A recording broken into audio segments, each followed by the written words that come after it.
పరమేశ్వర అనుగ్రహ పాత్రులైన మీ అందరికీ వచస మనస శిరస ప్రణామాలు. కోటాను కోట్ల మంది ఉన్నా కూడా ఆ అమ్మవారు వాగ్దేవి యాదేవి సర్వభూతేషు మాతృరూపేణ సంస్థిత. ఆ అమ్మవారు కొంతమందినే సెలెక్ట్ చేసుకున్నారు. వాళ్లకు మాత్రమే శ్రీ పంచమి రోజున అకార ఉకార మకార స్వరూపమై ఓంకార స్వరూపమై వాళ్ళ చేతుల్లో కళాన్ని అందించారు. ఆమె జ్ఞానరూపిణి, ఆమె స్మృతి ప్రదాయిని. జ్ఞానం లేని చోట అంతా శూన్యమే, అంతా తామసికత మాత్రమే ఉంటుంది. ఉషస్సు కావాలి అంటే కలం ముందుకు సాగాలి. ఆ కలం సమాజ జాగృతికి ఎన్నో రకాలుగా పనిచేస్తూ ఉండాలి. మహర్షి వేదవ్యాసుల వారైనా అలాగే వాల్మీకి మహర్షి అయినా ఆ ఋషి సంప్రదాయంలో తీసుకుంటే అనేక మంది మనకు అందించిన ఆ జ్ఞానం ఇప్పటికీ కూడా సనాతన సంప్రదాయాన్ని మనల్ని ముందుకు నడిపిస్తూ ఉన్నది. ఇవాళ మనం కొత్తగా చేసేది ఏమీ లేదు, కొత్తగా సృష్టించేది ఏమీ లేదు. కొత్త మాటల్ని సృష్టిస్తుంటాం, కొత్త భాషని సృష్టిస్తుంటాం, కొత్త కొత్త ప్రయోగాల్ని మనం చేస్తూ ఉంటాం. ఆ ప్రయోగాలకు కారకమైంది జ్ఞానం. జ్ఞాన సముపార్జనకు అంతు లేదు, అంతం లేదు. విశ్వం కన్నా విశాలమైంది జ్ఞానం, సముద్రం కన్నా లోతైనది జ్ఞానం. ఆ జ్ఞానం ఇంత అంత అని వర్ణించడానికి అలవి కాదు. ఖగోళ శాస్త్రాన్ని తీసుకుంటే అదొక జ్ఞానం, మానవ జీవన విధానాన్ని తీసుకుంటే అదొక జ్ఞానం, సాహిత్యాన్ని ప్రబంధాల్ని తీసుకుంటే అదొక జ్ఞానం, సినిమాలను మాత్రమే తీసుకుంటే అదొక జ్ఞానం, టీవీ సీరియల్స్ని తీసుకుంటే అది మాత్రమే ఒక జ్ఞానం. ఎక్కడికక్కడ జ్ఞానం దానికంటూ ఒక స్థావరాల్ని నిర్మించుకుంటూ ఉంటుంది. మనకు తెలిసింది మాత్రమే జ్ఞానం, మనం మాత్రమే రచయితలం, మనం మాత్రమే సర్వజ్ఞులం అని అనుకోవడం రచయితల్లో ఉండకూడని స్వభావం.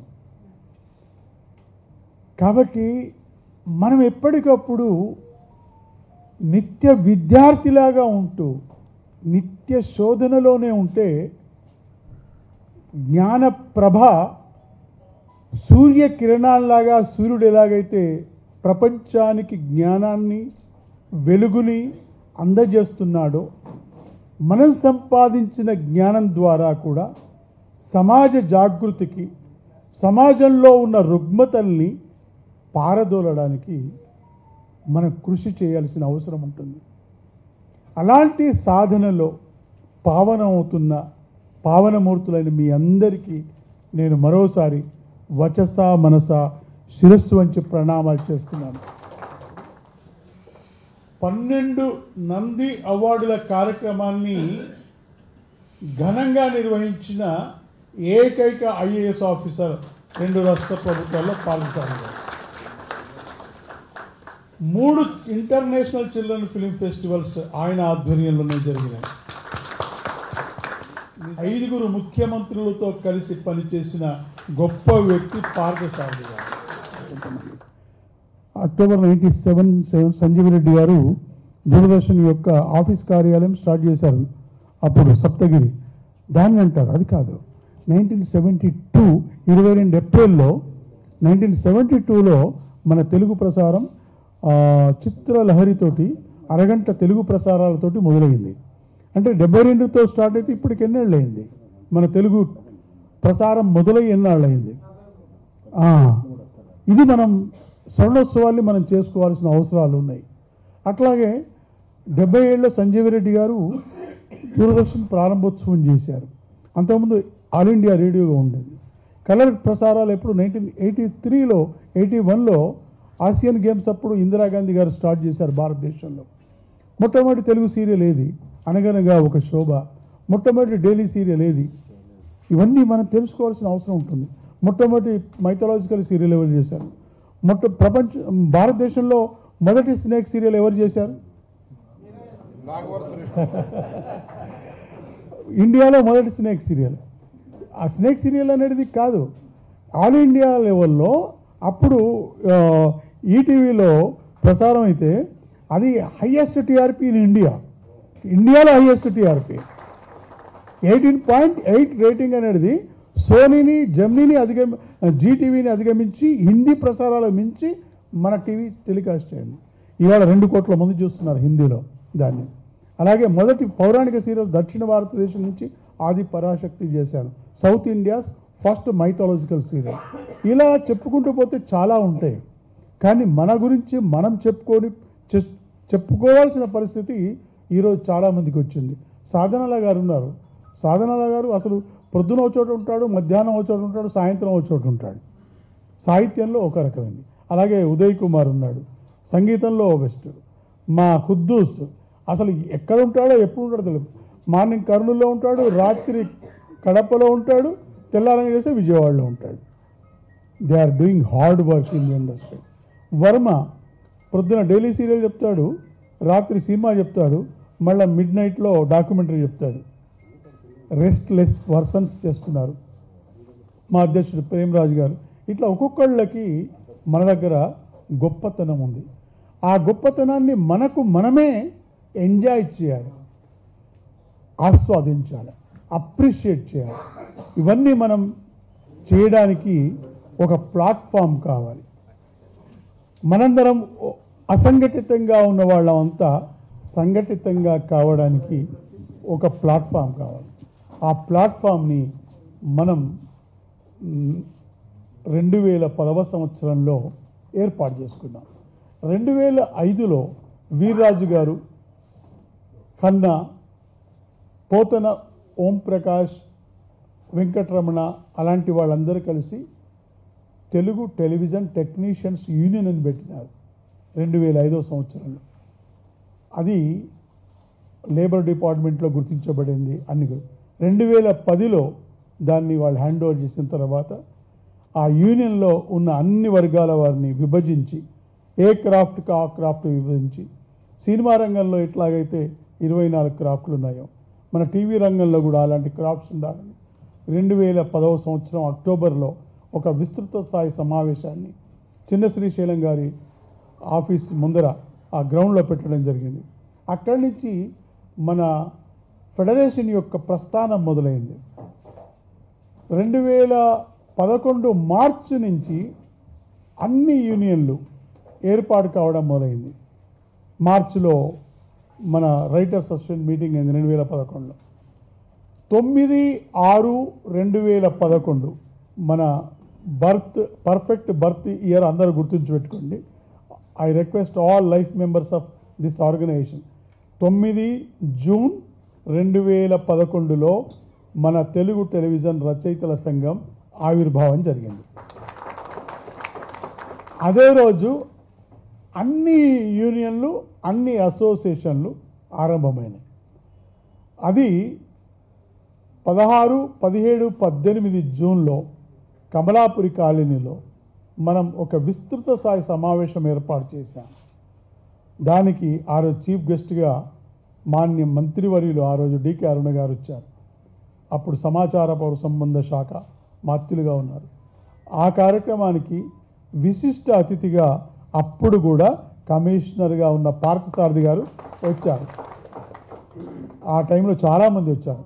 వారి అమృత హస్తాల మీదుగా అన్ని యూనియన్లు, అన్ని అసోసియేషన్లు 16 జూన్ 2011కి కమలాపురి కాలనీలో స్టార్ట్ అయినాయి. అదే రోజు మన ఫెడరేషన్ కూడా ఆవిర్భావం జరిగింది. ఆ ఫెడరేషన్ లేబర్ డిపార్ట్మెంట్ ద్వారా Andhra Pradesh television technicians and digital cine వర్కర్స్గా గుర్తించబడింది H32 పేరుతోటి. అదేవిధంగా కొనసాగింది. దాని తర్వాత బైలాస్ తయారు కావడం, అవన్నీ రిజిస్ట్రేషన్ కావడం, దాని తర్వాత కొంతమంది యొక్క కోరిక ప్రకారం మనం ఇప్పుడే తుమ్మలపల్లి రామసత్యనారాయణ గారు వచ్చారు. ఈ మధ్యనే వరల్డ్ రికార్డ్ 15 సినిమాలు ఒకేసారి స్టార్ట్ చేశారు. వారికి స్వాగతం, సుస్వాగతం వేదికపైకి. వారిని వేదికపైకి రావాల్సిందిగా కోరుతున్నాను. Please give a big round of applause to 127 films చేశారు గిన్నీస్ బుక్ రికార్డ్ కోసం. మొన్న 9 వరల్డ్ రికార్డు తీసుకున్నారు ఆయన. అయితే మన ఫెడరేషన్ స్టార్ట్ అయ్యి కూడా 15 ఏళ్ళు అయింది. దాని తర్వాత కొంతమంది కోరిక ప్రకారం మనం రిజిస్ట్రార్ ఆఫ్ సొసైటీస్ కింద కూడా మన Telugu television technicians and workers federation మనం స్టార్ట్ చేశాం. ఈ విధంగా అసంఘటితంగా ఉన్న వాళ్ళని సంఘటితపరుచుకొని మన రచయితలు, దర్శకులు, నటీనటులు, సాంకేతిక నిపుణులు తెల్లారు లేస్తే 4 గొట్టంగా మన ప్రయాణం మొదలవుతుంది. ఈ రోజులలో టీవీ చూడని ప్రేక్షకులు లేడు, టీవీ లేని ఇల్లు లేదు. అందరి కళ్ళల్లో మన వెలుగులు నింపుతున్నాం. కానీ మన కళ్ళల్లో వెలుగుందా? మన పెదాల మీద చిరునవ్వు ఉందా? మన గుండెల్లో సంపూర్ణమైన ధైర్యం ఉందా? లేదే. దీనికోసమే మన ఫెడరేషన్ ప్రయత్నం చేస్తుంది అనుక్షణం. మా అబ్బాయి నాని నాయకత్వంలో ఫెడరేషన్ ఇప్పుడు నాని, విజయ్, నరేందర్ రెడ్డి అందరూ ఒక సంఘటిత శక్తిగా ఇవాళ ఫెడరేషన్ 1.5 crore లక్షలు ఎగబెట్టి వెళ్ళిపోయే ప్రొడ్యూసర్ చెన్నైలో ఉన్న, బాంబేలో ఉన్న, బెంగళూరులో ఉన్న పిలిపించి డబ్బులన్నీ వసూలు చేస్తున్నది. ఇప్పటి వరకు సుమారుగా ఇప్పటి వరకు మన ఫెడరేషన్ ద్వారా 8.5 కోట్ల రూపాయలు వసూలు చేసి మన కార్మికులకందరికీ ఇవ్వడం జరిగింది. మామూలు కాదు ఈ విజయం. ఇప్పుడు ఫెడరేషన్ అంటే ఒక గౌరవం ఉన్నది, ఒక ధైర్యం ఉన్నది, ఒక సంఘటిత శక్తి ఎదిగింది. దాన్ని మనం అందరం కలిసి కాపాడుకోవాల్సిన అవసరం ఉంది. మన రచయితల సంఘాన్ని కాపాడుకోవాల్సిన అవసరం ఉన్నది. మన అన్ని అసోసియేషన్లను, యూనియన్లను కాపాడుకోవాల్సిన అవసరం ఉంది. స్వార్థపర శక్తులు అక్కడక్కడ ఆవిర్భవిస్తారు, అక్కడక్కడ వస్తూ ఉంటారు. వాళ్ళు రకరకాల మాటలు చెప్తుంటారు. ఏబిసిడీలు కూడా తెలియని వాళ్ళు మాట్లాడుతూ ఉంటారు. రూట్స్ తెలుసుకోవాలి. ఒక్కొక్క ఇటుక మోసి కట్టిన ఒక బిల్డింగ్కి ఆ కూలి యొక్క తెలుస్తుంది స్వేదం యొక్క అర్థమేంటో. స్వేదం కారినప్పుడు, చెమటోడ్చి రక్తం కారినప్పుడు, మీద ఇటుకలు పడ్డప్పుడు, కాలు విరిగినప్పుడు, వేలుగోరు చితికినప్పుడు అప్పుడు అతనికి తెలుస్తుంది బిల్డింగ్ యొక్క విలువ. బిల్డింగులో ఏసీలో కూర్చునే వాళ్ళకేం తెలుస్తుంది కష్టం. కాబట్టి అందరూ చాలామంది కూర్చొని చాలా రకాలుగా మాట్లాడతారు.